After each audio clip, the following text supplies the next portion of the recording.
Understood. Then I will be going with you. Just so you're aware, I will be monitoring your actions and making notes as necessary. Very good. Thanks for being so agreeable. I'd pull a rose out of my hat as a gift for you if I could. You may spare the pleasantries. I'm just doing my job. You've arrived. Who's this? Me? I'm Spina di Rosula's guardian angel. If you've got a problem, I've got the firepower. Sorry, I got a little carried away there. Call me Navia. I'm a partner of theirs, and these are my companions. Would you mind if they join as well? Fine by me. Oh, new helpers? I would be most grateful. Well, let's just say we're tagging along. It's not every day you get to see the secrets behind magic performed on such a large scale. I appreciate your kind interest. Come with me. We'll be heading below stage. Huh? Below stage? Yes, a world of secrets is hidden beneath this magic box, prepared specifically for this switcheroo trick. But before I reveal everything, you should have a look first. Notice anything strange here?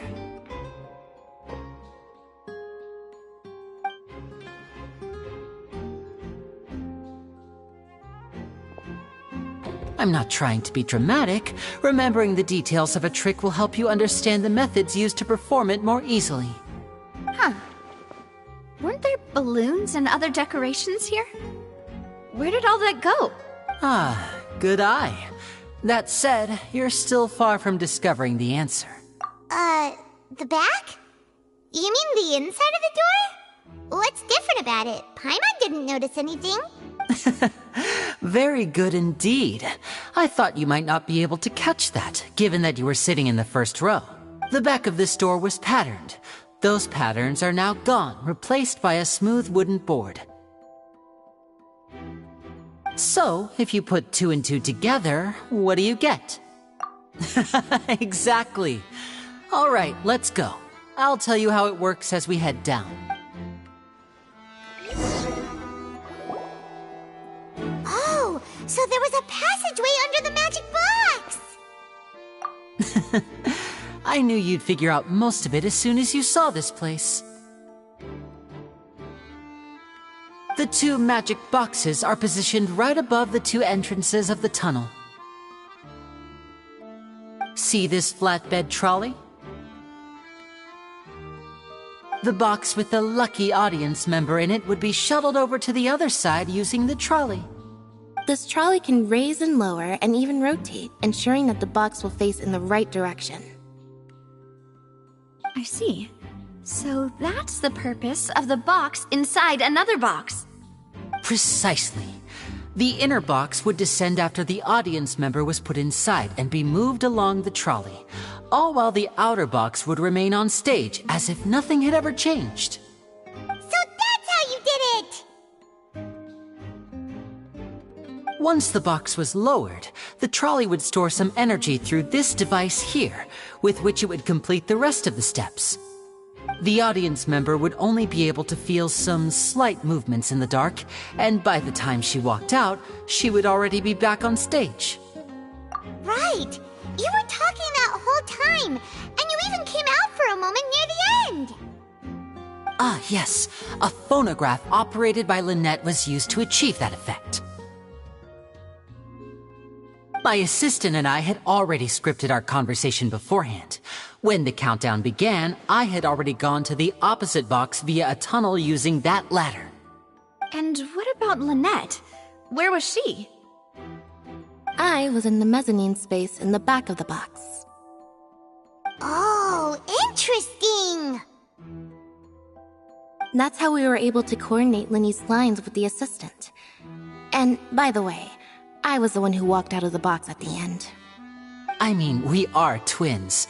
All it takes is a change of clothes and no one can tell who's who. And that's my favorite part of this trick. Only Lynette and I can perform it. So that's how it all worked! Wow! Every detail you revealed was more amazing than the last! Lynette would briefly walk out of the box and then go back in, jumping into the tunnel and escaping before the box on the trolley could finish ascending. And then I walk out of the other box in the audience area, and the trick would be complete. The operative word here being would. But as you saw, Cal was in the box, not our audience member. She, on the other hand, mysteriously vanished. We really don't know how that happened. If not for that interlude, this would have been an astonishing trick. I probably never would have figured out how you pulled it off. And yet, to think that someone was able to use this magic trick to commit a crime. Could we have a look around? I think we can come up with some more leads. This is the scene of the crime, so Linny and Lynette are not permitted to stay here. Yes, of course. No need to be so strict now. Thanks, everyone. We're counting on you.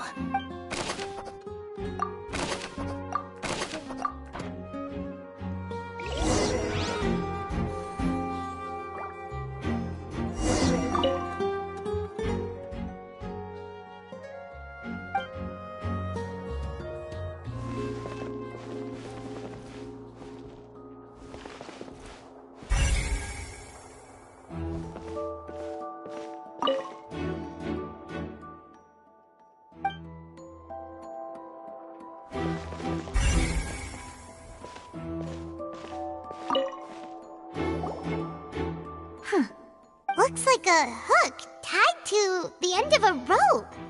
Huh?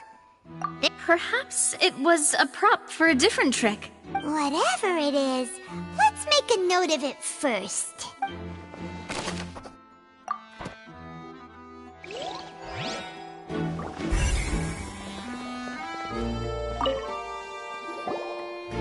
The floor is wet. Please be careful not to slip. Speaking of which, why would there be water here? Oh, Paimon knows! It's one of those tricks where you pour water into a jug and here's a broken vase. Huh. Did the trolley knock it down while moving? That can't be. The trolley moves along tracks from start to finish. It couldn't have hit the vase at this distance. Let's note this down too and think about it later.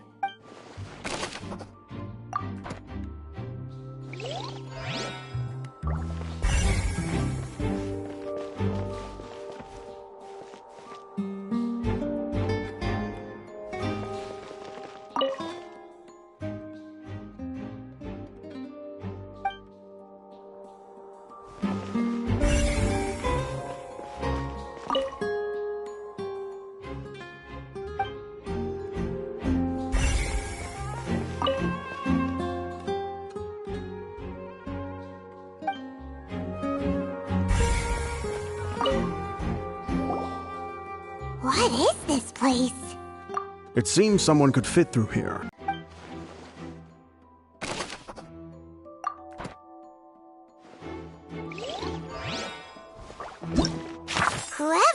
This rope...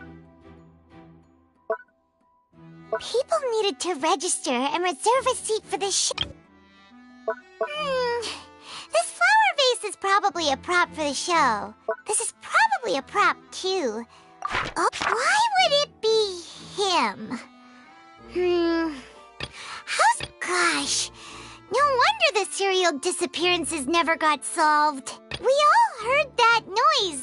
The performance would not have been visible from where the doors were guarded.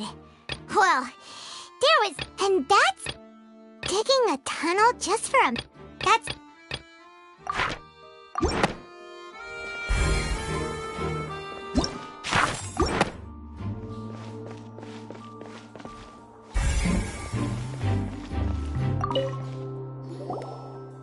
Oh, these are the clothes that the lady chosen from the audience was wearing, right? Her clothes are here, but she's nowhere to be found. Right.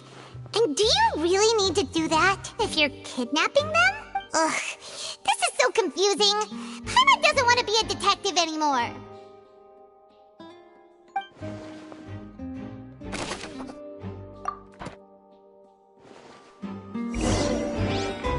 Seems we're just about done investigating down here. Yes, let's head back up.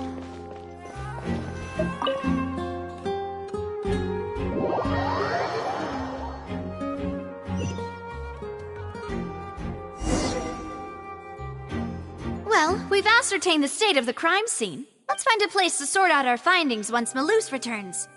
It seems to me that there are several things that don't add up here. Apologies for the wait, demoiselle. So, what did the guards say? Did the criminal escape through the vent? They believe the odds of that are very low. The guards have checked the area carefully. No one left through the basement during the performance or... So the tunnels become like a secret chamber then. You know, like the kind you usually see in novels. The plot thickens. Halsey's disappearance and Cowell's death are both quite inexplicable. No wonder Farina was so confident in her accusation. In other words, the charges are very likely to be upheld unless we make some considerable progress. Charges and then trial. So if the charges are upheld, they'll announce a sentence? That's right. This is how a trial goes in the Opera House. During the proceedings, the Chief Justice and the Oratrice will hear statements from both sides. That's right. This is how indemnitium is produced. The statements from both sides, the defenses from attorneys, witness testimonies, and even the audience's emotions will all be projected on the Oratrice. To put it simply, it's as if the Oratrice has its own will, and is a judge in its own right. This also precludes any kind of favoritism on the part of the Chief Justice. Once both sides have finished speaking, the Chief Justice will make his final decision. This, too, will be used by the Oratrice as a reference. Then, finally, the Oratrice will be consulted by officials. The result it returns is the will of justice itself. Huh? So that machine is the one that actually decides? Paimon thought Novelet called the shots. In practice, there is very little difference. Both have always come to the same judgment. Yes, the guards also asked me to convey that none of us will be allowed to leave this place before the trial. Huh? Because we've chosen to act as the twins' proxies. That makes us persons related to the case. They're concerned that we might be colluding with outside parties, or that we might find outside help to disrupt the case. And even if that were not so, it could prove problematic if we happen to spread key information about the case ahead of time. I'm ready to break out at any time. Whoa! There's no need for that! Paimon thinks they have a point. Of course. I just hope you don't mind the lack of options. I'm afraid that catering to all tastes is not in the cards, nor In that case, let's just sort out our findings together here. Pity. I was hoping to take you to try some of Fontaine's famous desserts, too. I mean, what better way to properly think through our findings than over some tea and sweets? Huh. Breaking out suddenly doesn't seem like such a bad idea after all. Just kidding!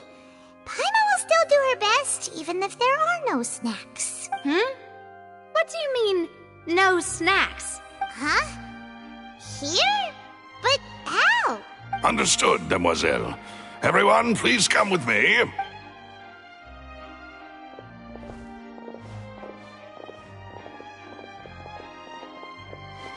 Wait, you're carrying a portable stove with you? Yes, I must be prepared to meet the demoiselle's baking needs whenever the fancy strikes her. I have eggs, sugar, and almonds at the ready. Good work, you two. Then I'll get to it. Please sit tight for a moment. You'll get to taste my awesome snacks soon enough. These three are quite the interesting group.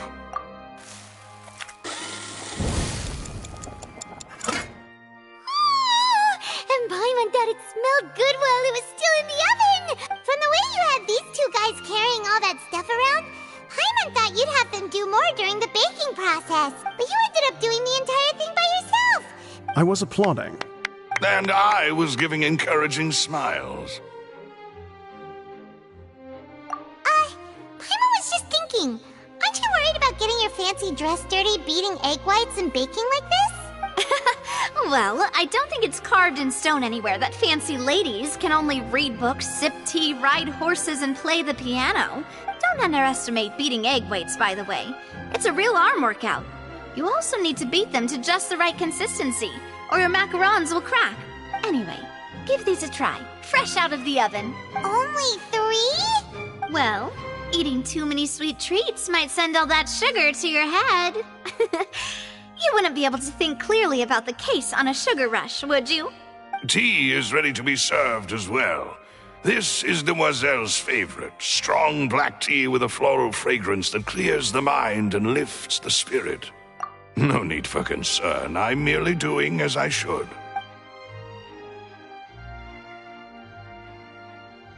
All right then. Down to business. As Paimon mentioned previously, however, we can assume that Linny and Lynette were not alone within it. The magician twins could have committed the crimes, of course, but they lack any logical motive. Exactly! Why would they do such a thing right when everyone was watching? The flower vase and the thud we heard during the performance could indicate some altercation between Halsey and the criminal in the tunnel, resulting in the shattering of the vase, the discarding of her clothes, and her abduction. Perhaps the criminal thought that since she was chosen from the crowd, she would be too easy to identify if she was still wearing the same clothes. Paimon thinks that makes sense, but the real trouble is... True. None of the clues we found thus far support the existence of this third person, but the only people left to consider are both technically victims, whether it's the missing girl, Halsey, or poor Cowell. Huh. Could Halsey have secretly made modifications to the magic props in order to murder Cowell before making her escape? That's right. And even if she had tampered with the setup, she would need to understand the entire trick to pull it off. Nor does she have any motive. The guards said that she has never had any dealings with the magic troop's members. Were we not thorough enough in our search? From the sound of things, this is turning into an impossible case. Your macarons are amazing though, Navia. They smell great! They're nice and crisp and super sweet! They are my specialty after all. And I see you've already had 5 of them. What? 5? Oh, that can't be right. Paimon only counted 3, honest! Please don't worry about it. At my age, a few less sweets might actually be a good thing. No! Being greedy is one thing, but Paimon knows how to count. Besides, Paimon knows that if she ate too many, then others wouldn't have enough. Wait, even you don't believe Paimon? How could you? If Paimon ate those 2 extra macarons, then may they turn into stone in her stomach! All right, we get it. Well, I suppose one of us might have gotten too engrossed in our chat and eaten them by mistake. No big deal. Maloose, set up the stove again if you would. Huh? What are you doing? Making sure everyone gets 3 macarons, of course. Exactly. We don't want to trouble you. As you wish, Demoiselle. And I have the egg, sugar, and almonds. Well, this really is your hobby, huh?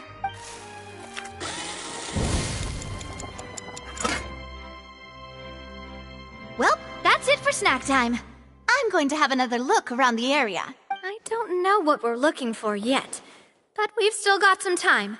It would be awkward if you got all tongue-tied on stage during the trial. All right, thanks for your help and for the snacks. It was nothing. A small task for the Spina di Rosula. Silver, Maloose, it's time to go. I'll be back if I find anything new.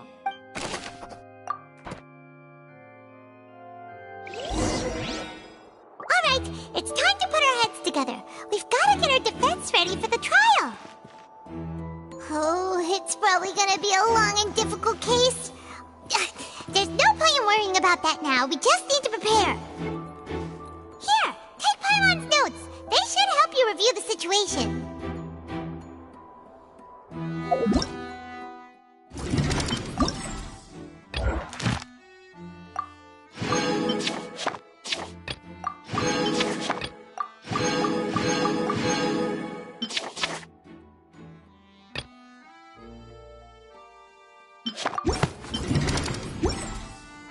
Wait. Huh? No. Whatever.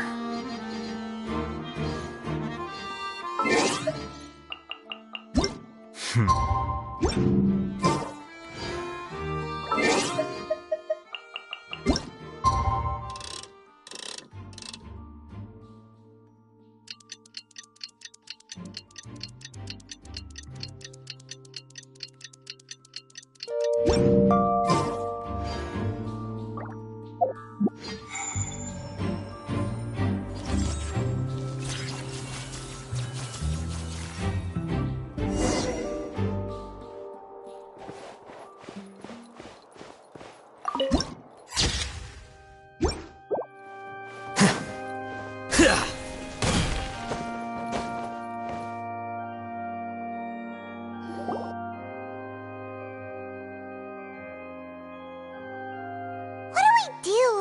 The whole situation is so confusing.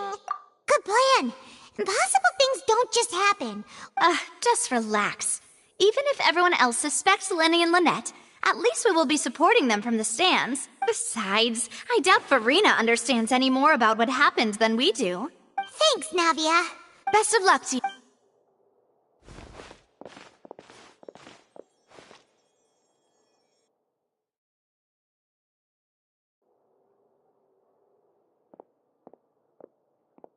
Ah, finally, you're back. Well, how did your investigation go? To be honest, you might be disappointed. No. We're already very grateful that you were willing to help. Well now, don't you all look disappointed? Don't tell me that your investigation came up empty-handed. That was to be expected, of course. The guilty can never produce proof of their innocence. But don't let that stop you. I shall be terribly disappointed should you, my most anticipated foe, concede so easily. Since both parties are present, I declare that the trial regarding the magic show incident is now in session. Firstly, in order for the audience to understand the causes and results of the incident, could we please have Mr. Linney explain the trick? Yes, of course. I will explain while Lynette demonstrates on stage. All the necessary items have been prepared. Thank you, Mr. Linney. In that case, I take your statement to be that you ran to and remained hidden within the magic box in the audience stands once the trick began, and thus could not have committed the crime. Is this correct? Yes, that's correct, Your Honor. In that case, I call upon the prosecution. Lady Farina, do you wish to refute his statement in any way? Why, of course I do. Allow me to take the first shot and break this case wide open. Mr. Linney is clearly lying. There is no way you could have been in the box the whole time if you were to abduct Halsey and murder Cowell.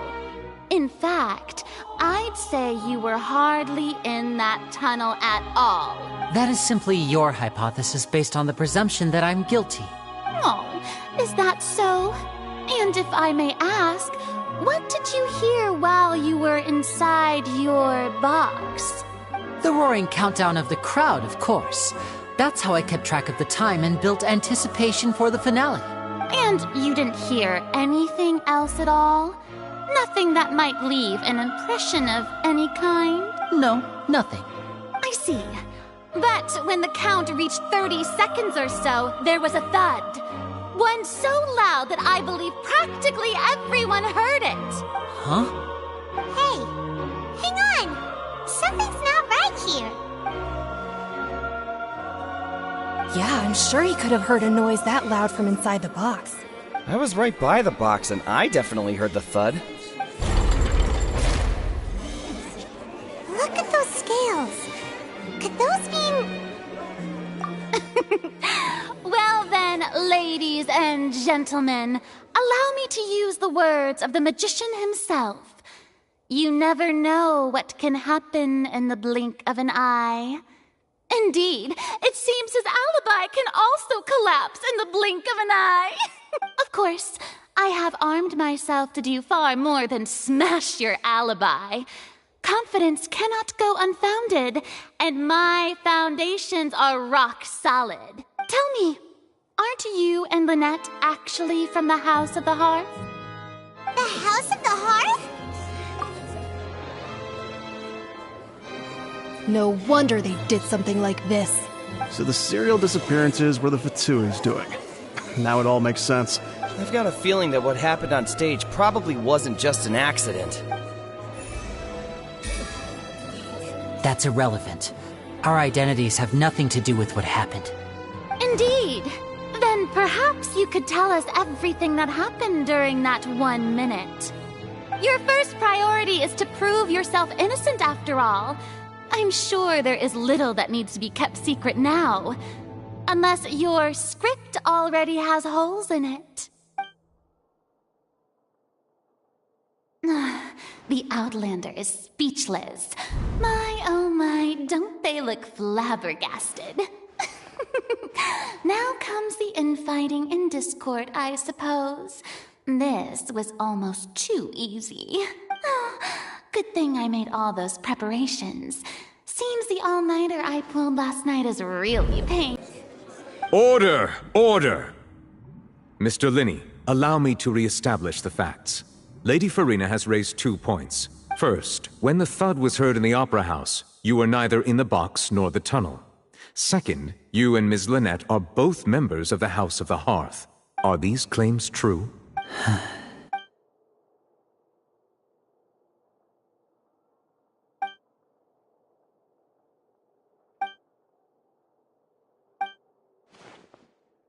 Please answer my question, Mr. Linney. I'm sorry. Yes, they're true, Your Honor. I knew it! Well, that's it. We might as well move on to the sentencing already. What should we do now? Granted. In that case, what is your request? Is that really necessary? They're already as good as guilty. The defendant deceived their own attorneys. What is there left to discuss? Order! Order, I say! Your request is reasonable, and we shall adjourn. This trial will reconvene in 1 hour. So you would stick to Mr. Linney's defense even after knowing what you do now? You certainly have more professionalism than I thought. In that case, my dear audience, let's allow the joy of victory to steep for a little while longer.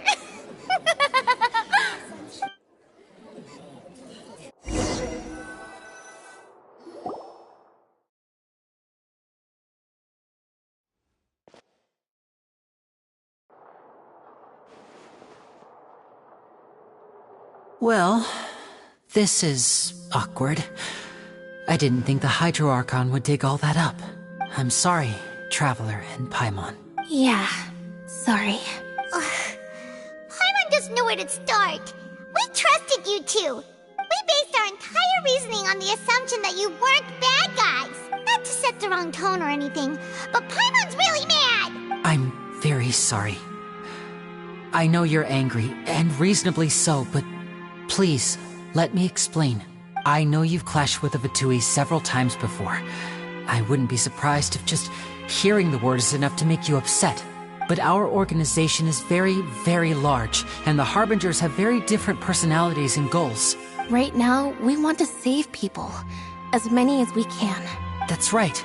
I'm sure we're on the same page when it comes to this nation and the disaster that its people might face. I knew if it weren't for our respective identities, we could become good friends.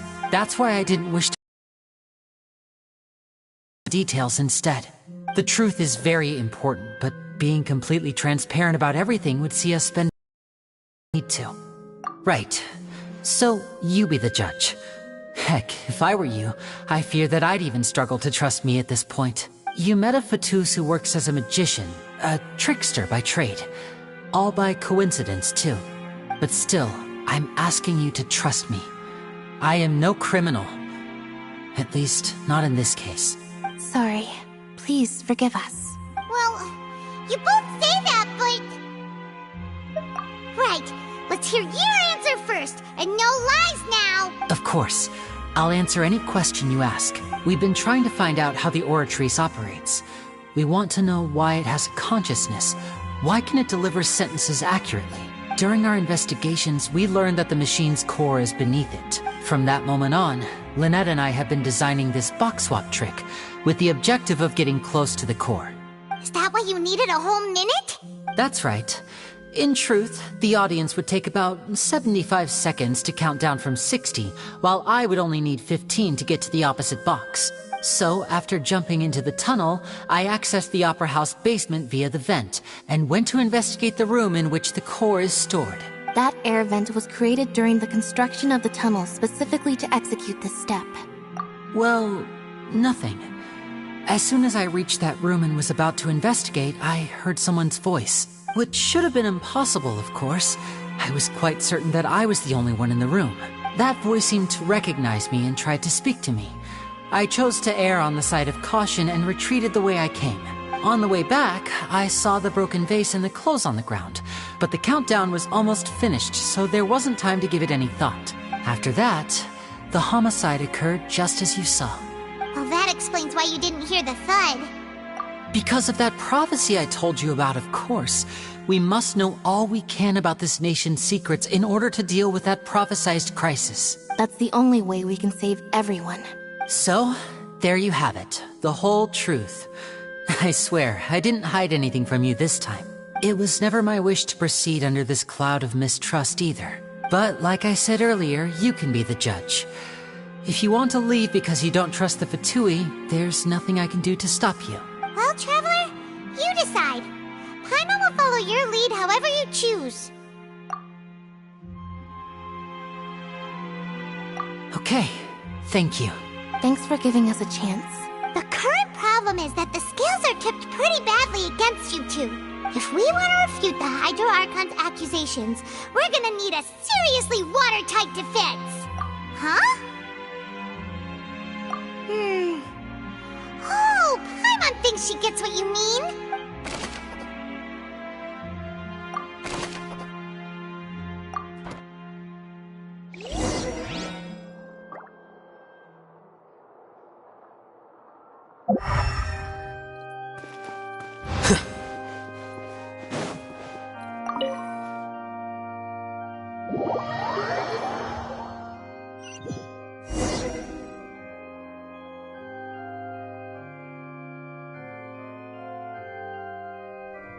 Both parties have returned to their positions. Let us continue the trial. When last we left off, Mr. Linney acknowledged the new evidence presented by Lady Farina as fact. Therefore, Lady Farina may continue stating her reconstruction of the events. That took long enough. Now then, if everyone would lend me their attention, at this stage, let's revisit that scene from Linney's perspective.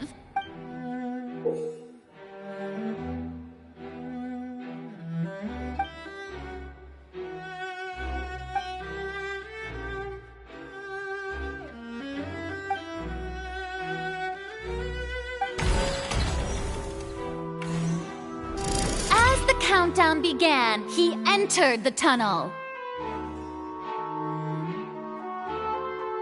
When the flatbed trolley passed, he opened the box and got into an altercation with Halsey, which caused the loud thud.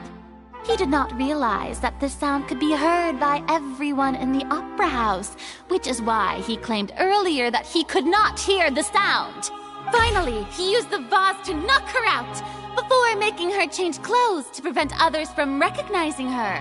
At this time, Cowell arrived in the tunnel, having heard that strange noise, and caught Linney red-handed.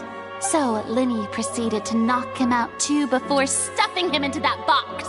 Afterward, Linney passed the unconscious Halsey to his accomplice through the mouth. The devices such that Cowell's death would be ruled an accident. And there you have it. That's the truth behind what happened. Does the defendant's side have any objections to Lady Farina's description of the events? The key to refuting Lady Farina is the order of events, what Linney experienced and what he saw.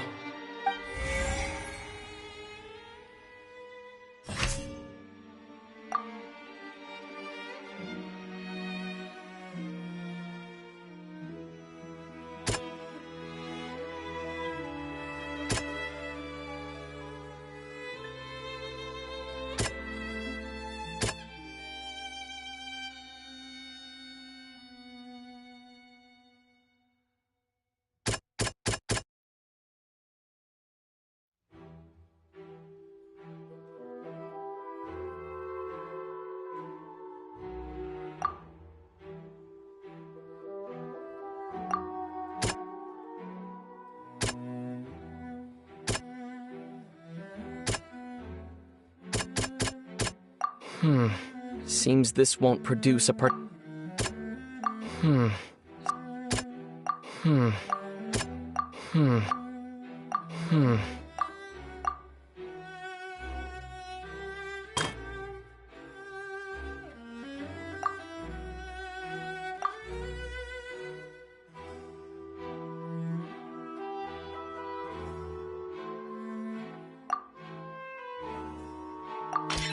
According to Linny, he left via the vent after entering the tunnel. He couldn't have had that altercation with Halsey.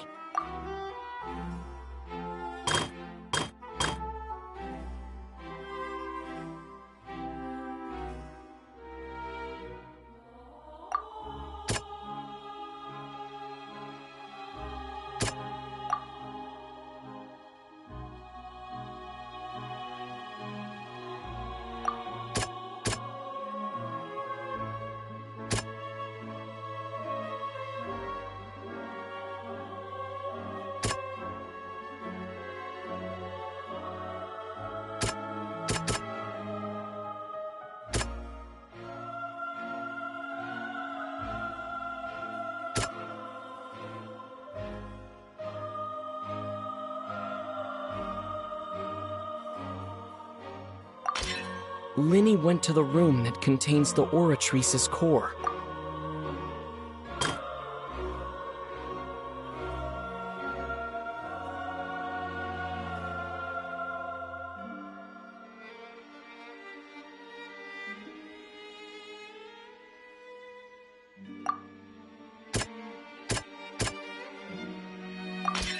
Linny did not take...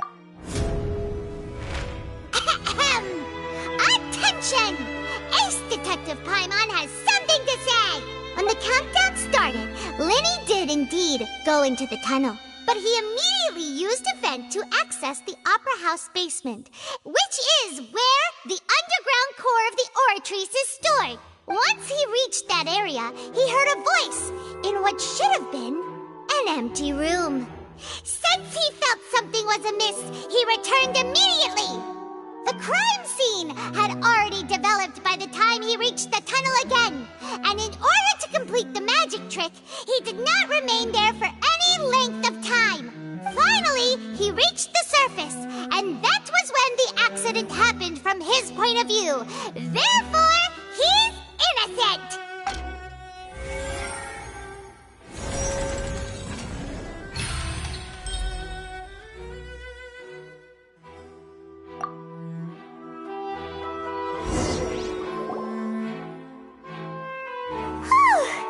Paimon did it!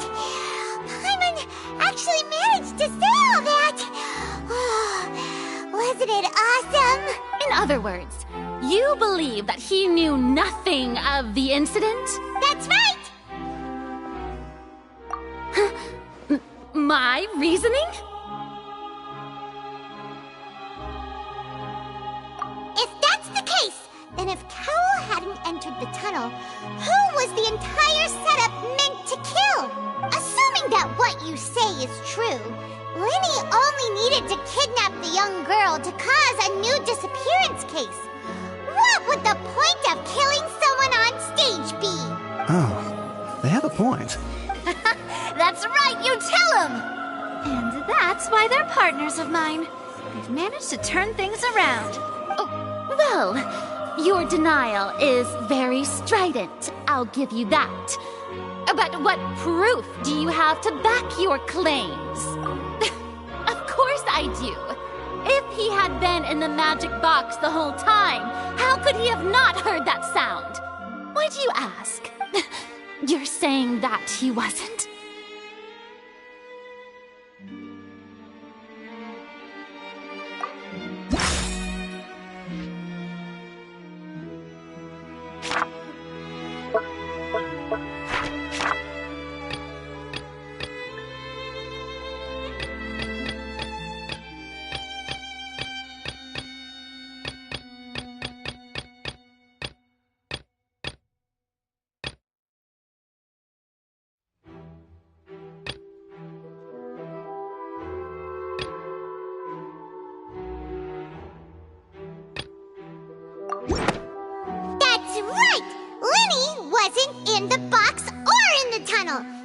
why he didn't hear anything strange during the performance. This means that when the crime happened, Linny had already entered the basement via the vent. The same clue you used to disprove his alibi has now become the best proof! How do you like that? Well played.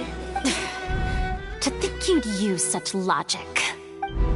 Well then, if it wasn't Linny who committed the crimes, then who was it?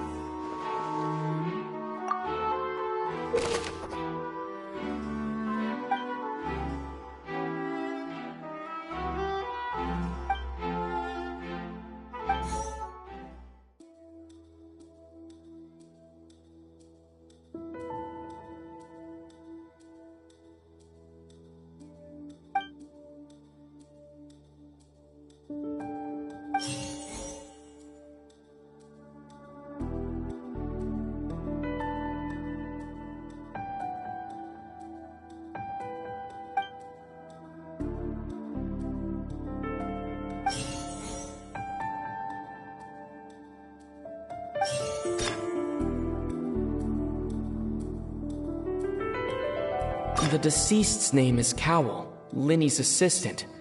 He would have been able to tamper with the equipment. Halsey is the missing person and an ordinary audience member. Or did she have her own scheme all along? Could there have been a third person involved? Is that really a possibility?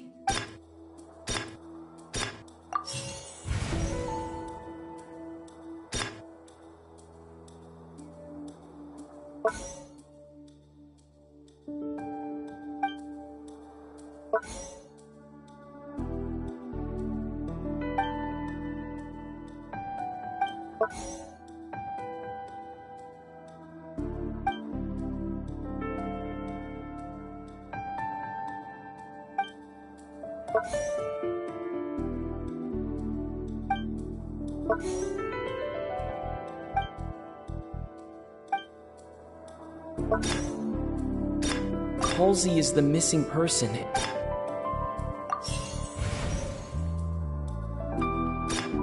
The deceased's name is Cowell.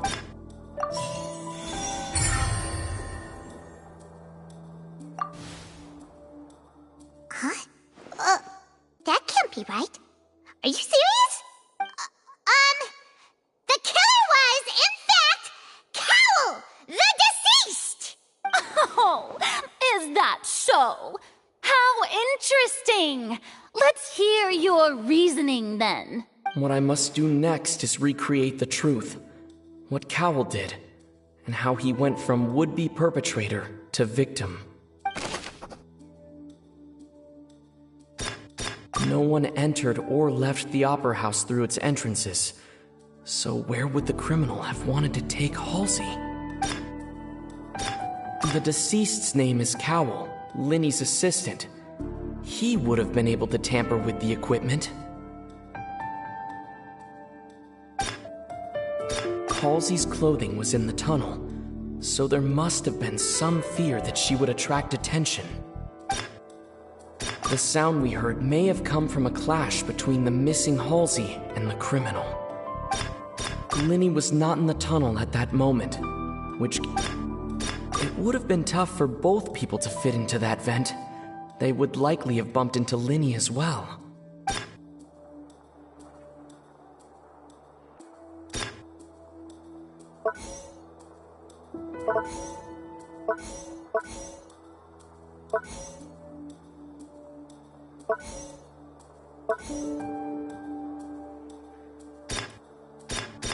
The deceased's name is Cowell.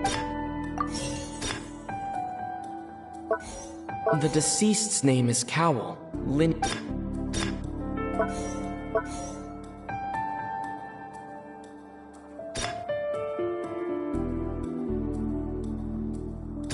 Halsey's clothing was in the tunnel. Linny was not in the tunnel at that moment. It would have been tough for both people. The sound we heard may have come from a clash between them. The deceased's name is No one entered or left the opera house through its entrances. Halsey's clothing was in the tunnel.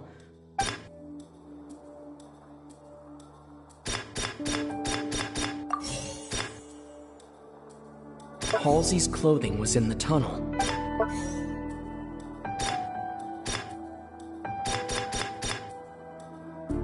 Halsey's clothing was in the tunnel. The deceased's name is Cowell, Linny's assistant.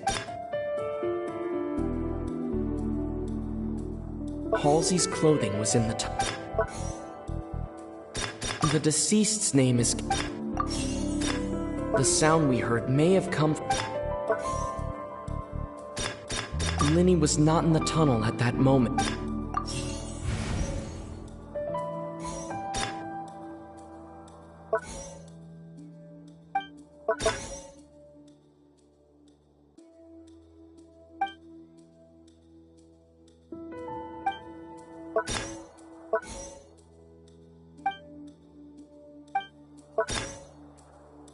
No one entered or left the opera house through it.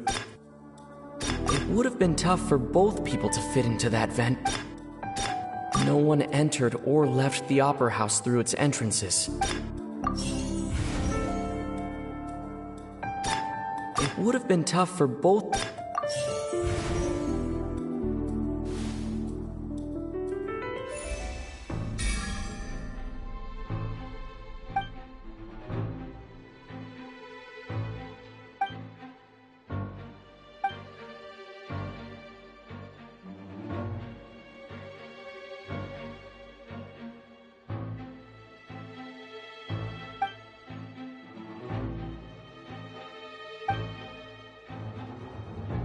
What's wrong, Traveler?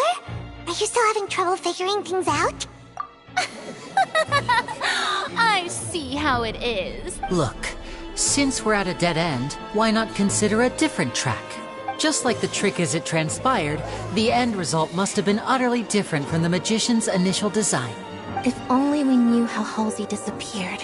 Well, that would be nice, but the tunnel only has 3 exits. And it's not like this is a magic trick where you can just make a real live person disappear. You know, like you did from that water tank, Lynette. Excuse my interruption, dear opponents, but do you not see that the crowd is growing impatient? There is no greater sin in this opera house than an awkward delay in the performance.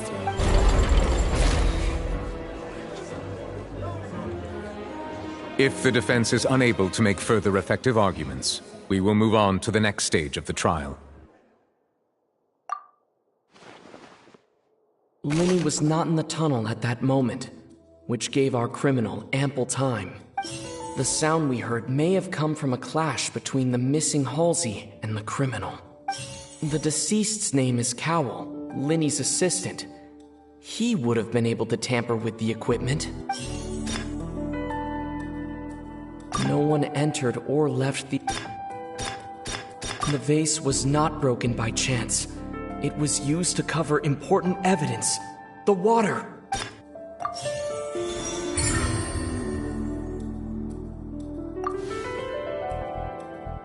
Oh, Paimon gets it! It all comes together if Halsey disappeared instead of being kidnapped. Lynette escaped from the water tank, vanishing gradually and leaving only clothes behind. If there's a similar method where a person could be transformed into water... Oh, just a moment, please. I do hope you know how preposterous you sound at the moment. How could a person ever be transformed into water?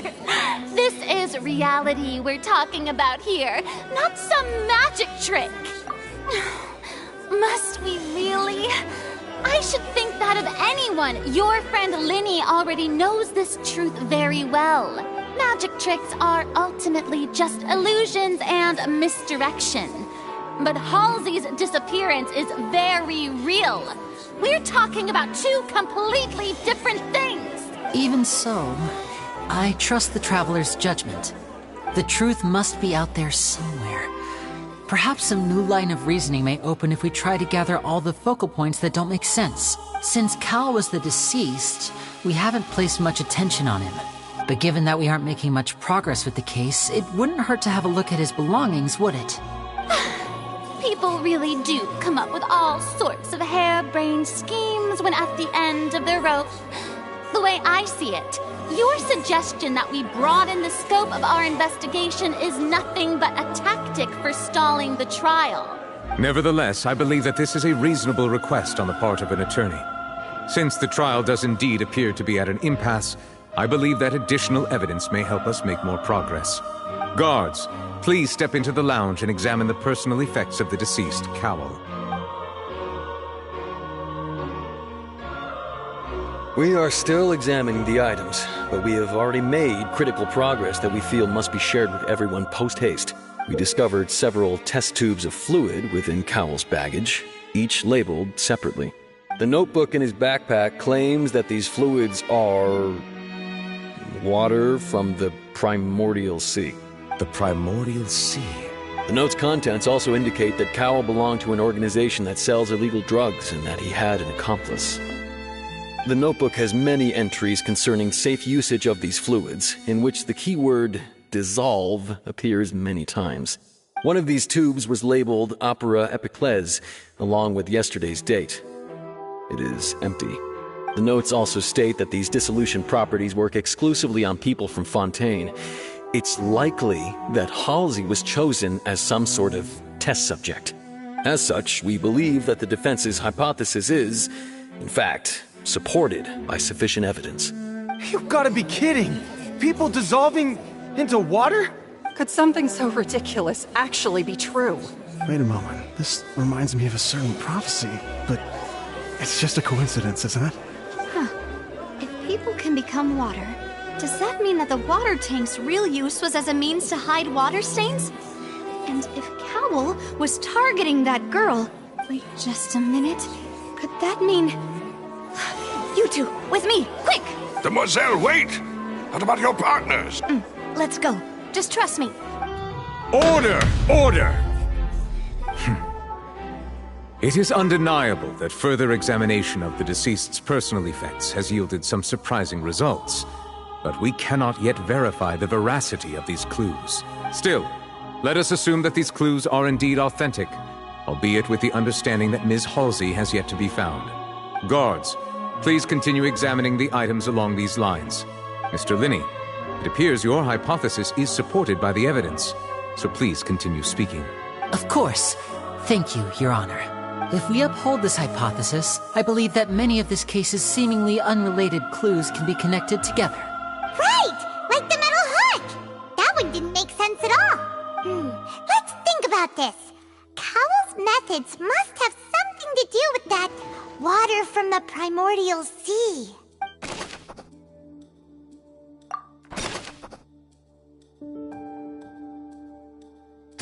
The deceased's name is Cowell.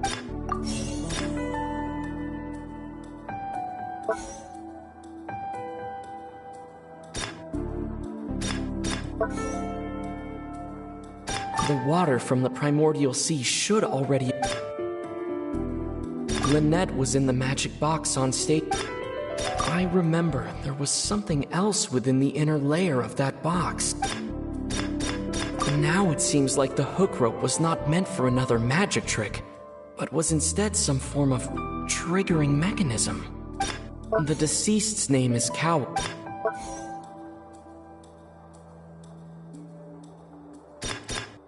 The rope that held the water tank up was lit by the fireworks and snapped. As such, the focus here is on the water and not the tank.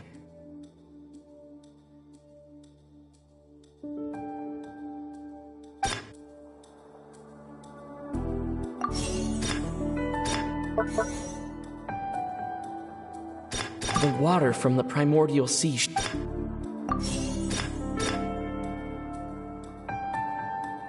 Lynette was in the magic box on stage. I remember there was some... Now it seems like the hook...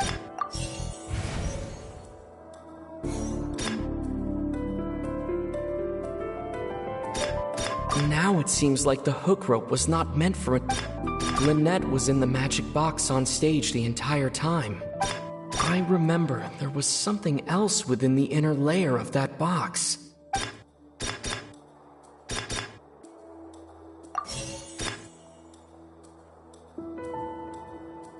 Lynette was in the magic box on stage the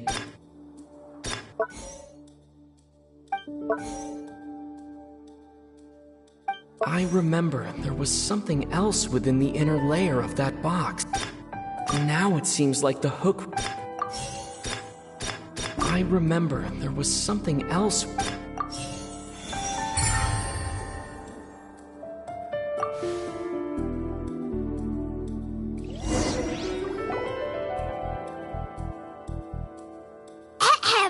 It's Ace Detective Paimon's time to shine again! In the original plan, Cowl would tamper with the water tank rope and the number selector securing his target. When the magic box containing Halsey was lowered, the metal hook would retract gradually and pierce the balloon at the top of the box. When the balloon attached to the box popped, the water from the primordial seed inside it would pour down and dissolve Halsey. Afterward, Cowl would enter the tunnel and break the flower vase to conceal the water inside the tunnel, with the remaining evidence being covered up by the water tank on stage. But he encountered something unexpected in the tunnel and wound up being fatally hit by the same water tank he meant to use to cover his tracks. Huh. That does make sense. That actually links together a lot of the more confusing pieces of evidence. Oh dear, what do I do? Even I think they sound convincing now. Have I falsely accused an innocent person? What a humiliation. Now, it seems like the only point of contention remaining is the exact circumstances that led to Cowl's death. His notes mentioned he had an accomplice who could be related to the situation. On that note, the guards have just contacted me indicating that they uncovered new evidence. I shall now invite him on stage to share it with us. Thank you, Your Honor. We were just inspecting the luggage of the other people involved in this case, and we found an identical sample of the water from the primordial sea among Linny's personal effects. What? That can't be. Oh, I see. Well, how wonderfully comedic to have your own counterattack only to come back and wound you. Does this not clear all doubt? My dear citizens, my loyal audience, allow me to present my reasoning and bring this performance to a swift close. Linny did not need to take part in the dissolution of the young woman at all. Indeed, he did leave the scene via the vent. Having made modifications to the props beforehand, his accomplice Cowl then caused Halsey to vanish using the water from the primordial sea. But upon his return, in cruel avarice, Linny desired sole credit and prepared to do away with his partner in crime. Ultimately, he knocked Cowl out, and the tool meant to cover the crime up also became a murder weapon. Now, as much as I regret having come to such a viciously straightforward conclusion, it does seem that the famed Fatui is quite the cold-blooded and ruthless organization. Am I right, Mr. Linny? We've used up all the evidence we collected. There's no way for us to make a rebuttal here. Is this the end of the road?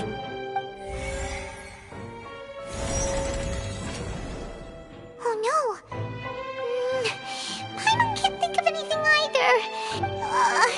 Seems using the water as new evidence was too good a move. I think we've all seen enough now, and we have ample witnesses to my flawless reasoning. I believe this is indeed the finale. Now then, my good, noble Chief Justice, should we not, in your view, move... Excuse me, everyone, but I must interject. Miss, I must ask you not to shout, and to respect the ongoing legal proceedings. Oh, come on. Don't be hasty. I have a good reason for interrupting, you know. Now, would anyone here like to take a little break from all this debate and see a little magic? I'll show you an amazing trick. One that can bring a young woman who has disappeared back in the flesh, right before your very eyes. Please, do the honors, Mr. Linney, if you would be so kind. But what in the world is she saying? No offense, miss, but miracles like that are beyond my scope as a magician. Come on now, don't be silly. Magic is all about misdirection, isn't it? It often conceals the truth while presenting a fascinating illusion. But once everyone believes the illusion, can't magic reveal the truth to them once again? And wouldn't such a trick be the most marvelous finale to today's performance? Come on, Lenny and Lynette, give it another go. Don't worry. Spina di Rasula has made the necessary arrangements on your behalf. But, as the magic makers and stars of the show, I think I should leave the final performance to you. I understand.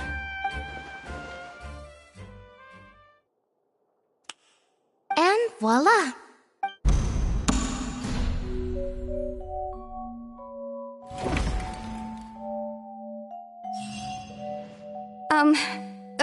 Sorry for the interruption.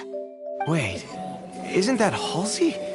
So the whole thing about people dissolving wasn't true after all? To be clear, I'm only here because this person told me that if I testified, the merit of doing so would lessen my sentence.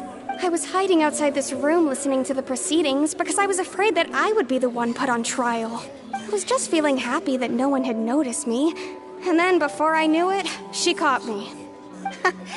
That'll teach you to underestimate us three. Where should I begin?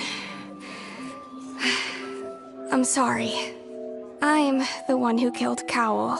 I admit it. What? Why? Firstly, my name isn't Halsey. It's Lillian, and I'm originally from Mondstadt. I heard that Linny's show was gonna be a real thriller, but I missed the chance to buy a ticket, so I stole one. That's how I make a living. I steal stuff here and there. And I'd never been caught before. But I was noticed at the harbor a few days ago, and I barely got away. Lenny was the one who caught me in the act. Hey, no wonder you look familiar. So you were the thief! Liddy even mentioned that you were pretty skilled. Well, and I thought that would have been the end of it, but then the number selector chose me. He even mentioned the Fortress of Meripede. That's a prison, isn't it? So you can imagine how shocked I was. I thought he was on to me for sure. So I played along with the show while looking for an opening to flee. But then I got water poured on me for no reason, and then someone jumped into the tunnel to nab me. I wasn't going to take that lying down, so I knocked him out and stuffed him into the box. There was nowhere to run from there, though, so I had to change my clothes and hide in a box containing performance costumes. I slipped out after the first guard arrived at the scene and continued hiding inside the opera house. Can a person even hide in there? But I swear I didn't know that the water tank would fall down. Really, I swear it. Had I known that, I wouldn't have put him in the magic box. I may be a thief, but I'm no killer. Well, that makes everything pretty clear now, doesn't it? This time, we need to tell the entire story from Lily-Ann's perspective.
The flower vase was not broken to cover anything up.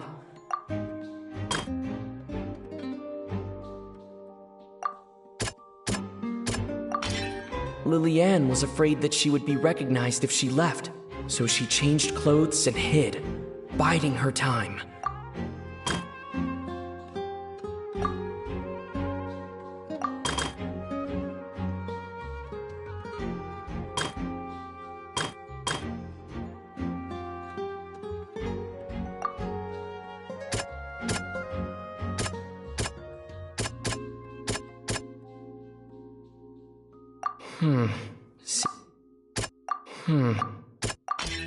The strange sound wasn't from a fight. It was Lillian's attempt to break out when she was frightened. And it's Ace Detective Paimon time! Having been selected out of the blue, Lillian panicked. Her panic only intensified after she entered the tunnel and had water poured on her head. So she kicked the door open, producing the thud we all heard. Hearing the commotion, Cowell leapt into the tunnel, only to discover that Lillian had not dissolved. He did not know that Lillian was not from Fontaine, but was a thief who made her way in by stealing a ticket. Mistakenly believing that the water from the primordial sea needed time to take effect, he tried to force Lillian back into the box. The two broke the flower vase during the struggle, but Lillian came out on top, knocking Cowell out and putting him in the box. With no way of escaping, she changed her clothes and hid in the costume trunk until the performance ended.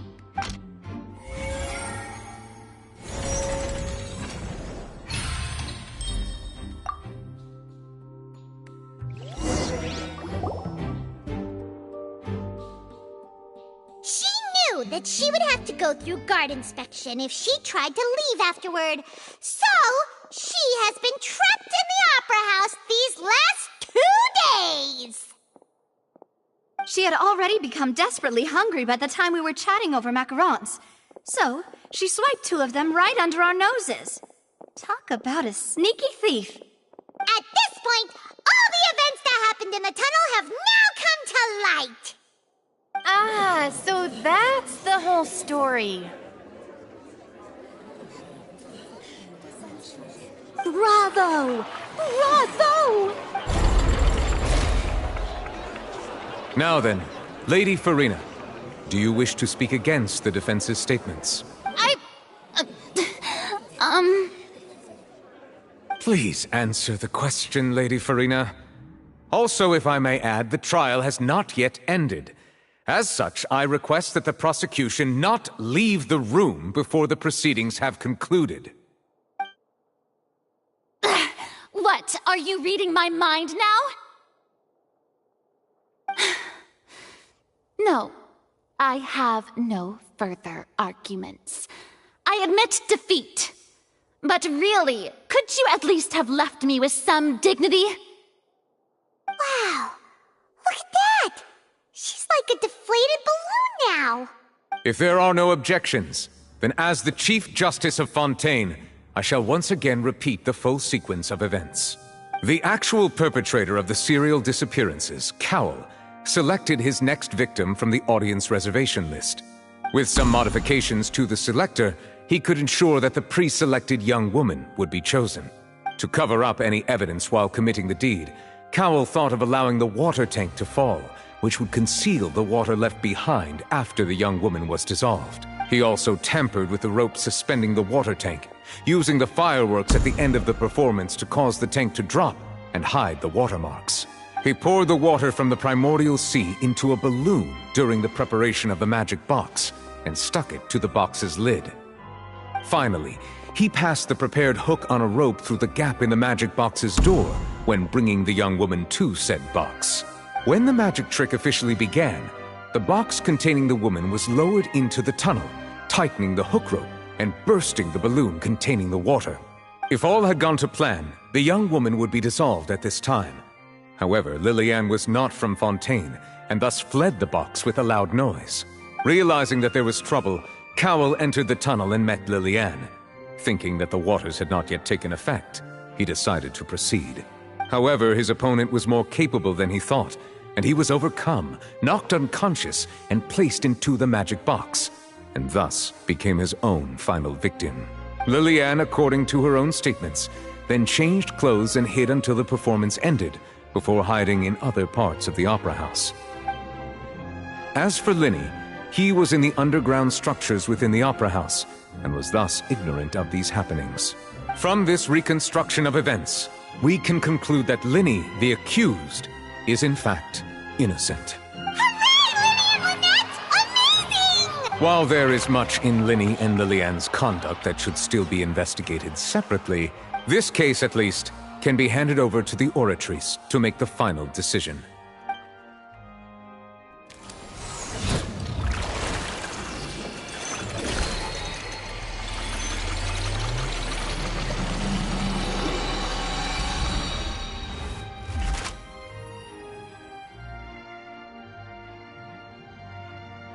As such, Linny and Lynette are officially declared not guilty.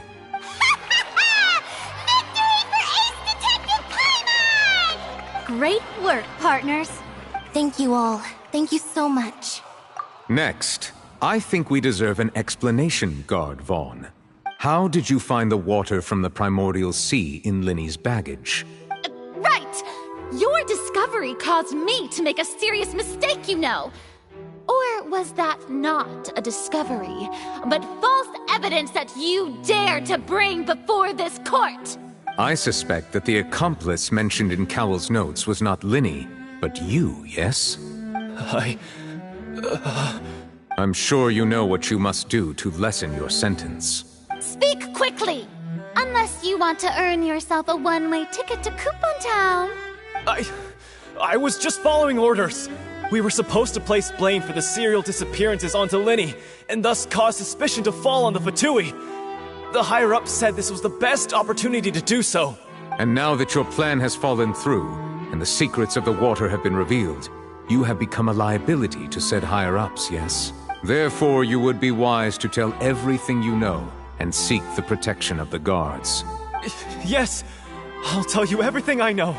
Our boss discovered that the water can cause people to dissolve. It can also be made into a potion, which when extremely diluted, can cause people to experience unforgettable exhilaration. We've been in this business for a while now, and have made decent more off it. The disappearances were also the boss's idea. I mean, this is the boss we're talking about.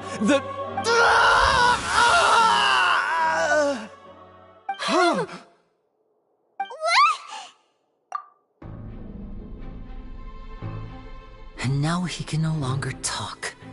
Such ruthlessness. I shouldn't have expected any less of them. An outrageous act. All present, please submit to inspection immediately.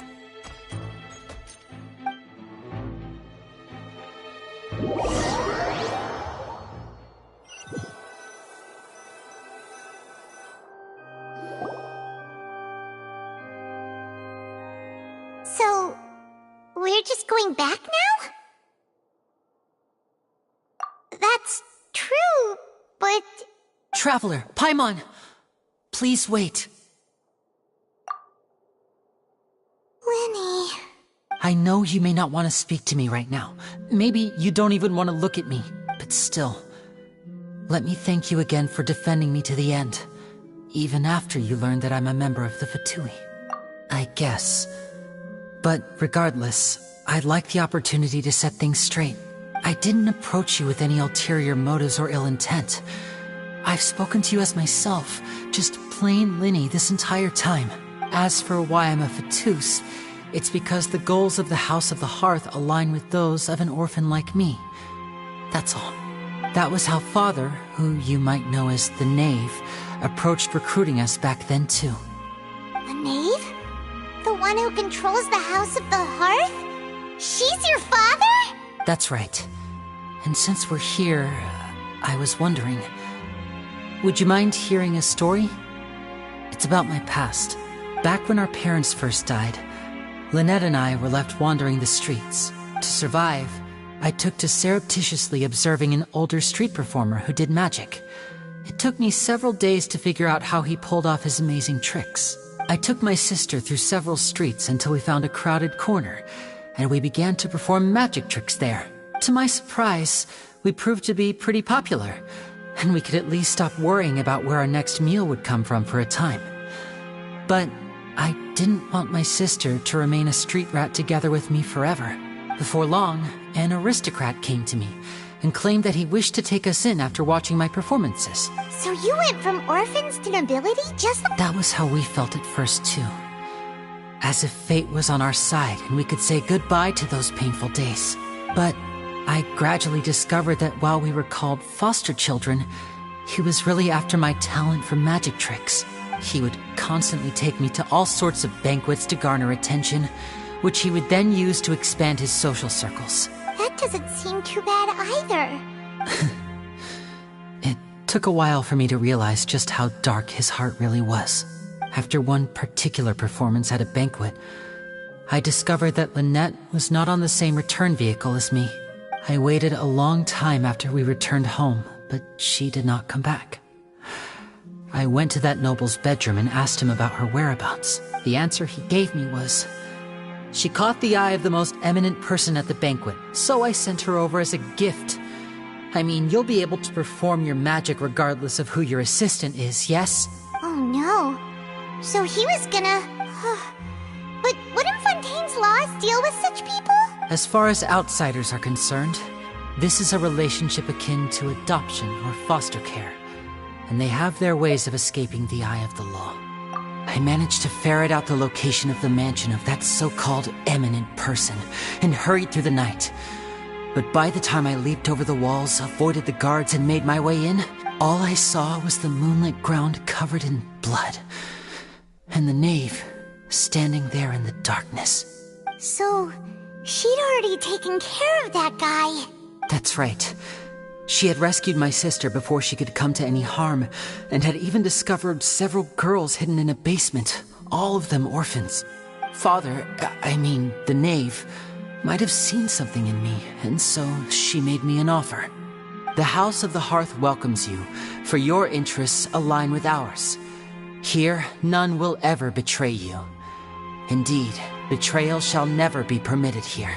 I was hesitant to trust her. I had just been betrayed by nobles, but she was also quick to destroy the noble who had taken us in at first. Oh, so that's how the two of you joined the House of the Hearth. She has her own plans. She has gained permission from the Tsaritsa to first use the Gnosis' power when she obtains it. She plans to use it to find a way to break the prophecy and save Fontaine. So, she believes in that prophecy too? That's right. The whole House of the Hearth is currently working to combat that crisis. Today's case has also proven that people from Fontaine can indeed dissolve into some sort of water. All of us house members here, Lady Arlecchino herself included, are from Fontaine. We won't give up on defending our homeland. To us orphans, the only connection we have left to this world, apart from our family, is our homeland. So, from small deeds like distributing magic pockets to huge schemes like stealing a Gnosis, everything is aimed at dealing with that prophecy. It's all right. I understand. The only thing I can do is relate all this to you. I just hope you can understand that even as a member of the House, I have never stopped making my own decisions, and that I believe what I'm doing is right. If you should need anything at all in the future, feel free to find me.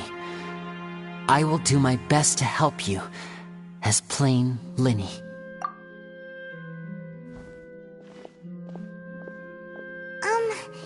Bye, Linny!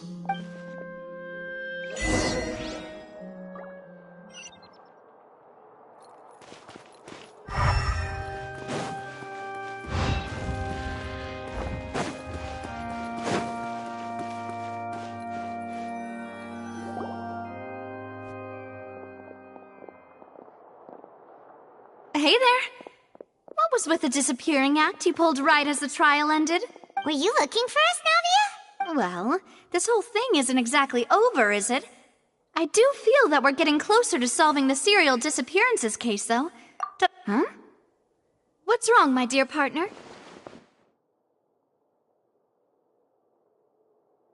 Besides, are you sure we're the ones who can crack a case that's been cold for decades now? And given that there's new evidence from the trial, there should be a trail of breadcrumbs for the Hydro Archon's people to follow now, right? Ah, I see. Well, I won't lie. I'm a little shocked to hear that from you. Sorry. I might have been too presumptuous. Don't say that, Navia. Ah, and we were having so much fun investigating with you, too. It was like having new waters flowing into a stagnant mire, causing new hope to spring forth, and the reflection in the murk to become clearer. Sorry about that. Wait, shall we have a farewell meal? Huh? Do we really need to get that formal? Well, I'd just like to have a proper ending to every important memory. Anyway, it would just be a meal, so it shouldn't take up too much of your time. You don't have to twist Paimon's arm. Oh, wonderful. In that case, why don't we return to the court of Fontaine and head to the Hotel de Boer? All right, then. Let's have our farewell meal.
Lightning purified!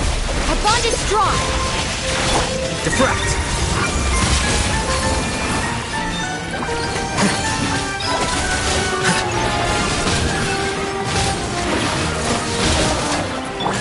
Back here, please! Inazuma shines eternal!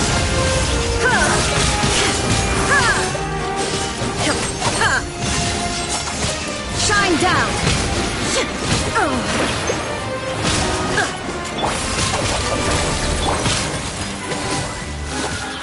Out of my way!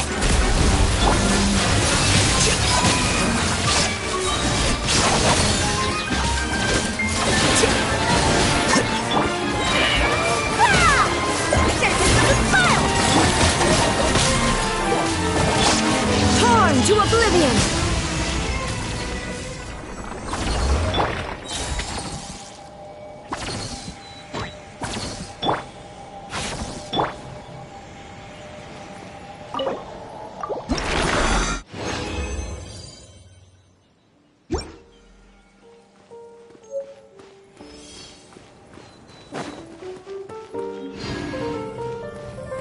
data samples, the better.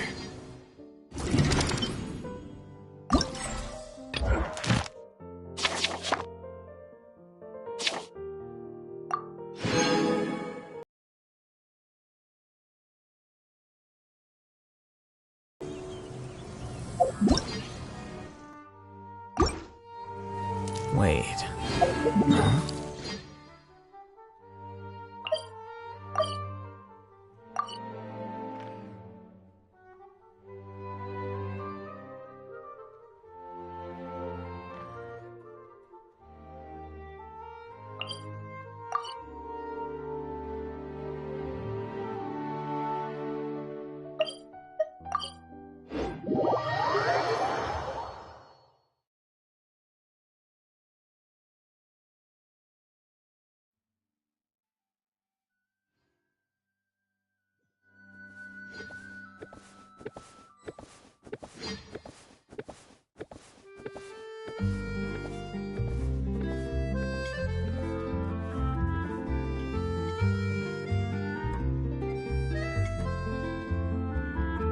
The scribe's work is simple, which is exactly why I took the position.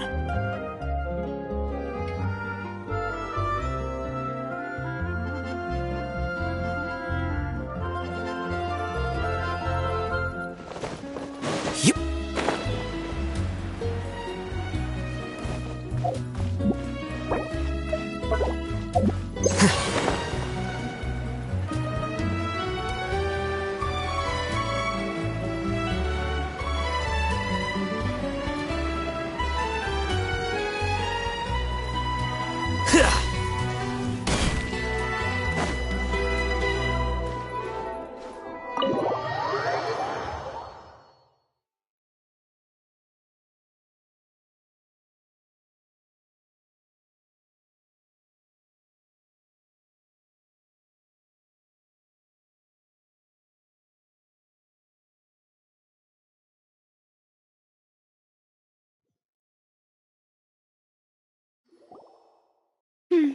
I came here several times with my father when I was little, but stopped eating here as often after growing up. Oh, don't worry. We haven't eaten at a hotel like this in a while. In that case, I'll go order for us first. Please wait here a moment.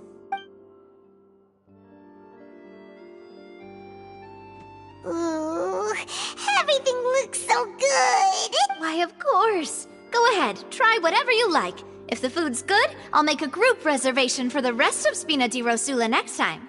And if it's not?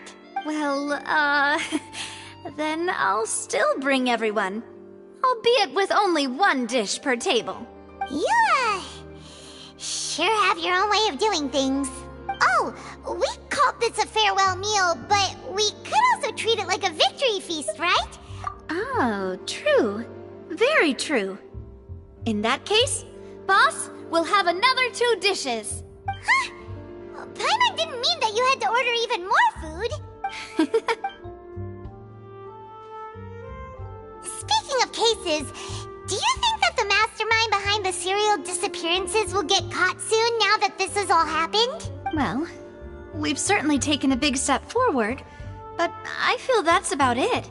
If it hadn't happened right in front of us, Paimon wouldn't have ever believed that a person could be dissolved like that. Right? Yet it was because this was such a preposterous notion that the investigation could never really move forward before. Ugh. If only that guy could have finished speaking!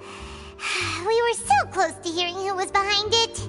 In such investigations, even the smallest step can seem like a yawning chasm if the trail of clues is cut off. To be honest, I don't have high hopes for any follow-up that the authorities might conduct. It's not that I don't have faith in their ability, it's just that a different perspective is required in some matters. It's easy to guard against and deceive a single narrow perspective. A shift in thinking is required at such times in order to produce a breakthrough. Which is exactly why the Spina di Rosula exists. Those highfalutin folk are not all-knowing. That's why we exist. To seep into the cracks where filth falls through, where their watch fails them. Seems Paimon thought things were simpler than they actually are. It's all right. Well, this was supposed to be a farewell meal, so I doubt you have further interest in this business, right? Let's talk about something else. Like, what are your future plans? That's true. We didn't have a chance to speak to her after the trial ended. I see. So, your primary objective, which has been foiled so far, was to have a chat with the Hydro Archon. I've heard that there's a long line of people waiting to meet Lady Farina. I suspect you'll be waiting for quite a while, considering that you missed your chance today. Yeah, we've heard that she's super popular here in Fontaine. Well, would you consider some more, unique ways? Perhaps even methods of, let's say, questionable legality? Guess that's Spina di Rosula's boss for you. Chock full of sketchy ideas. Well, one way would be to infiltrate a performance troupe at the Opera House, only to abandon your act at the play's climax and ask to speak to her after the performance. I'm sure Lady Farina would be eager to see the ending, and would agree in order to finish watching the play. Don't you think? Could you suggest something a little more practical? All right, here's another. Find a way to conceal yourselves under her bed. Then wake her up in the dead of night and demand answers. Don't let her go back to sleep until she answers all your questions. I can personally testify that this one works. When I'm sleepy, I'll do anything as long as I can finally get some sleep. That might work, but that's not really the problem. The problem is we don't want to get ourselves arrested. Valid point. I overlooked that part. I was just thinking about leveraging a person's desire for sleep. All right, no more joking around. Perhaps you could... I don't know. Cut the line when she's on a break. You did defeat her in court, clearing citizens of hers from false accusations. False accusations she had nearly upheld personally. I imagine that she feels quite ashamed about the whole thing. You mean that if we catch her while she's on a break, she might be too embarrassed to refuse? Oh, that does make some sense. Why don't we give it a try after this meal? You know, strike while the iron is hot and all. Huh? Paimon, did you drink my Fanta? Was this your drink? Sorry about that. No, it's fine. Alright. Honestly, Paimon wouldn't recommend Fanta anyway. It tastes kinda salty and icky. Is that so? Well, in that case, we'll have to blacklist the Fanta here then. If we're all finished eating, then I'll go pay. Yeah, we're stuffed. Thanks for the treat, Navia.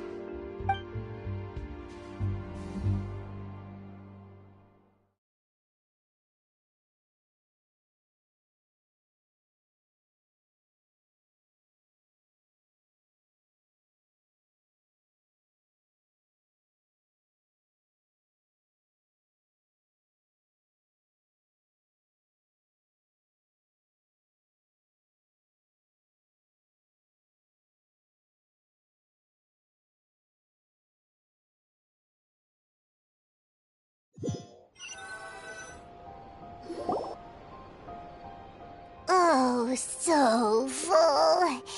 Paimon can barely float anymore. Can't you see Paimon's barely an inch off the ground? Okay. As for expenses this month, we're left with... Hey, Navia! What are you doing over there? Oh, nothing. It was just a meal, you know? Nothing the Spina di Rosula can't cover.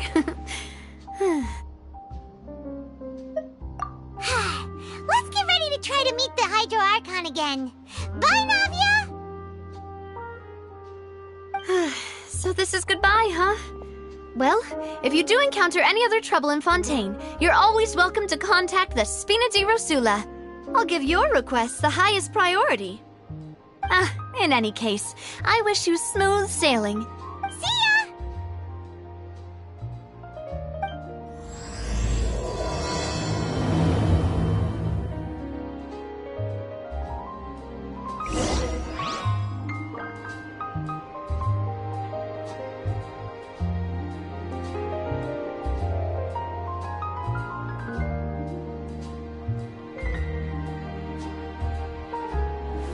Wait. Huh? No. Whatever. Just rely on the ocean's self-cleaning ability.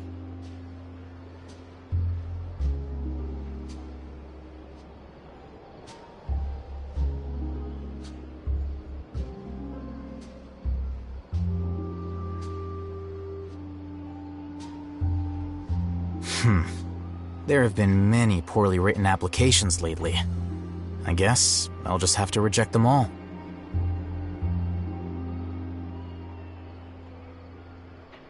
We cannot just rely on the ocean's self-cleaning ability.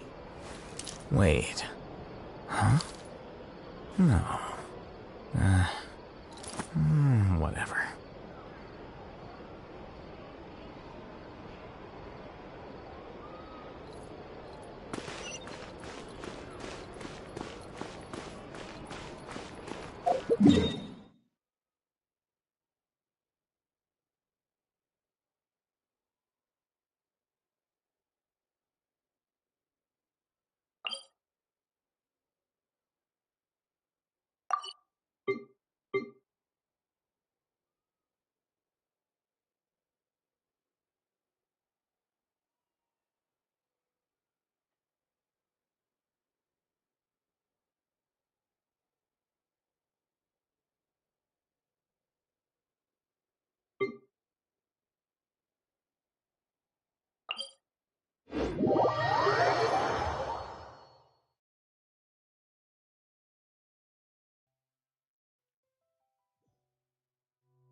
Book learning alone is not enough to cultivate intelligence.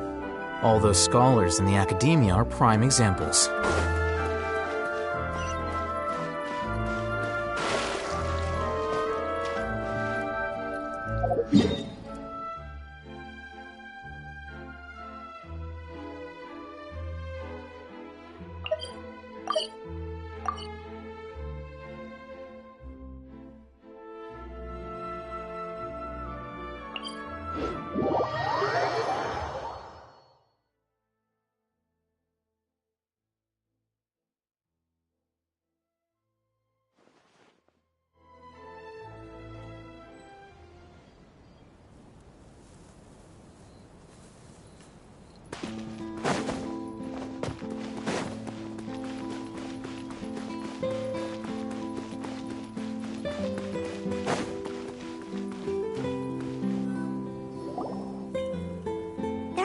People around anymore. Looks Looks like that boat we took to Araneus might have been the last one. Vache. Looks like we're back here again. Huh? Traveler? Are you hearing voices again?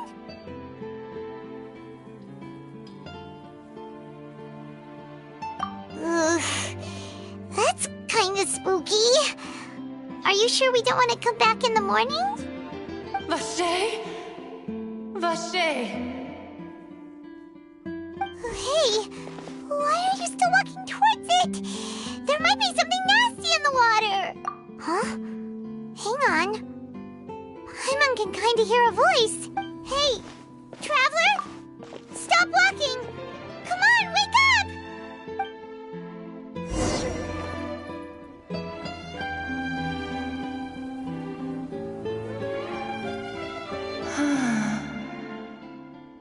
Vache, are you... my dear Vache? No, wait. You seem to be someone else. Do you know Vache? Wait. Who am I? I'm very sorry. I fear I do not know. My memories feel like they have been washed away like a flood. How much have I lost? How many things that I once held dear while on land have I since forgotten? Yes, that is what I was once. But now, I am but the consciousness of one who is lost, therefore. I do not know how I came to be like this either. I only vaguely remember being covered in light blue water, and then all grew dim. I also remember going to many places. I loved adventure, loved exploring places of peril. No matter where I went, Vache would go with me. I knew, but now, we can no longer go back. No, our reunion no longer has any meaning. The thought of me gives him no succor. If you meet Vache, tell him not to look for me. Tell him to move on. Perhaps that is so, as I was submerged in the waters, losing consciousness. If only I could have comforted him. Told him that I did not suffer. And is that what you call it? Dissolving? If anything, I consider it a form of release. It was a state of neither fear nor frenzy, with only an endless peace. I could also liken it to being a thirsty person who drinks water for the first time, and only then sees how they have lived for so long in a world of endless want and anxiety. I think I hear your companion. It's time for you to go, I think. Farewell, then. I am glad that you were able to sense my presence.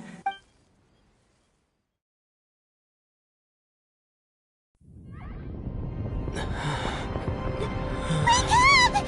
Come on, hurry! Navi is outnumbered!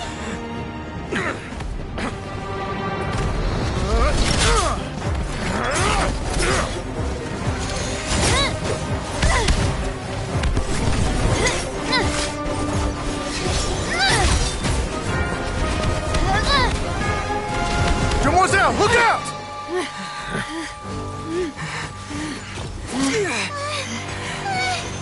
Dear God, it's a whole army of Gardamex.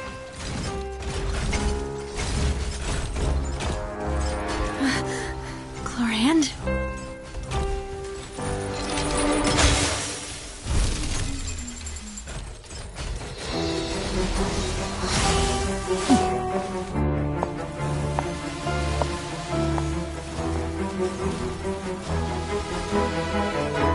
Quick, now's our chance!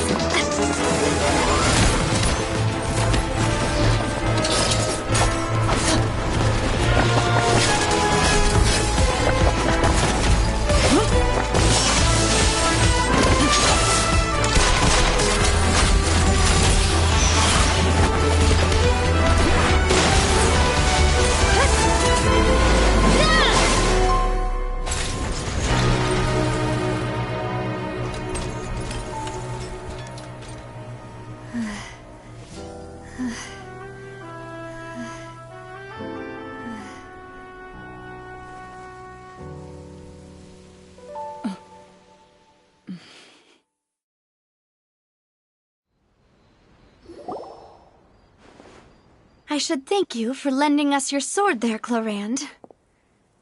But before I do so, could you explain how you managed to show up here? I followed you. It seemed to me that danger has followed you more closely as of late. I believe that following someone without their knowledge is actually called stalking, is it not? Mr. Callus's last wish was for me to ensure your safety, and I will not betray his trust. He would do the same, were he alive today. Do not speak of my father! Sorry, demoiselle. I was not strong enough. Thank you for your aid, Miss Clorand, but do keep an eye out for your manner of speech. I believe we all wish to avoid unnecessary emotional harm. Sorry, I did not consider your feelings. Whatever. What else do you know? How did you come to the conclusion that I'd be in grave danger? I doubt I know much more than you. But I believe that the mastermind behind the serial disappearances is very powerful. Your performance tonight will almost certainly attract their attention. I'm sure they've known about me. To be honest, I'm shocked it's taken them this long to act against me. And what about these Gardamex? I thought only those associated with the Maison Gardiennage could control them. None of these mecha have serial numbers. I was sure to check a moment ago. They are not the ones used by the authorities to enforce the law. I can only conclude that some powerful or wealthy party must have obtained them via illegal means, deploying them as a private force of sorts. What? Your point being that they're out of Spina di Rosula's league, then? Yes. Be careful, and do not act rashly. I will continue investigating no matter what. We will bring the truth to light. That's my father's true last wish. Regardless, thank you for your help today, Clorand. But if you get any ideas, tell me first. I don't much appreciate being followed. I do not think that they'll strike again anytime soon. So I shall stop following you. Good day, all.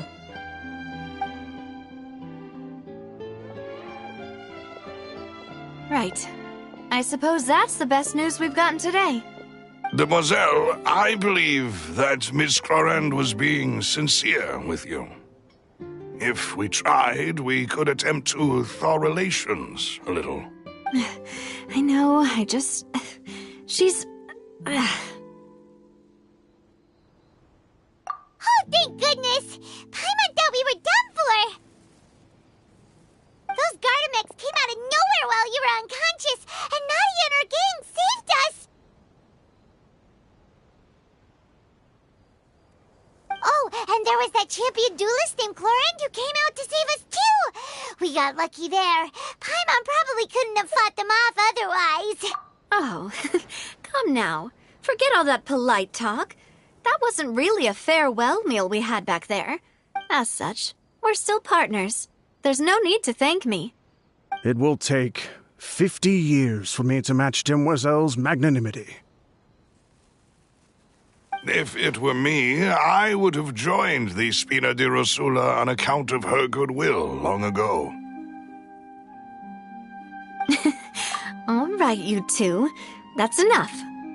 Actually, Navia, how did you know that we were in danger? You sure did show up in the nick of time. Well, to be honest, you're the one who tipped us off, Paimon. Huh? Really? Paimon contributed somehow? Oh, Paimon's even more amazing than she thought! Yes, all thanks to you grabbing my drink by mistake. How did that help? After we parted ways, I was on the way back to one of our bases when I suddenly thought of what you said, that the Fanta tasted kind of salty and icky. Fanta only comes in sweet flavors, so how could it have tasted salty? So the Fanta had been spiked with water from the primordial sea? Yes. So if you hadn't drunk that cup for me... Spina di Rosula is preparing the grandest of awards for you as we speak for saving the boss. Huh? Really? I sent people to Hotel de Boer to investigate, but whoever did this left no trace at all. That's when I figured out that you might be in danger and hurried here as quickly as I could. But why would they go after us too? All we did was defend Linny in court and help clear his name! Well, you did foil a plan that they were probably pretty proud of, and almost got their name in the process. Speaking of which, did anything strange happen when you drank the primordial seawater? Well, it can't be a coincidence that the traveler fainted just now. Oh, and this time Paimon heard it too! But it was real faint. Does that mean the primordial seawater raises someone's sensitivity to hydro when it's used on people who are not from Fontaine? That doesn't sound like too much of a bad thing, to be honest. New intel? While you were out cold? Well, let's hear it, shall we? Oh, that is important. Vache. That name doesn't ring a bell. I suppose he hasn't stepped forward as a witness in court lately. Since he saw that young woman dissolve, he was at least at the crime scene. But he never gave testimony or any information regarding people dissolving in the primordial seawater. Could he have been threatened? Yes, thank you. This is very important information indeed. We will— Oh, you mean you'll help us investigate? Well, you did say that our farewell meal didn't really count. And besides, we're in this now whether we like it or not. You're not gonna let those people who targeted us get off the hook so easily, are you, Traveler?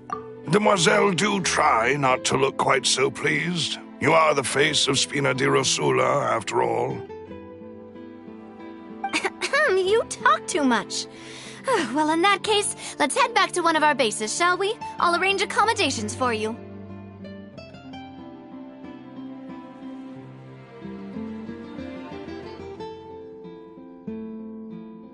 We also have some plans to go over, and hopefully we can deepen our bonds as partners. Don't worry, you two. With us around, our base is definitely secure.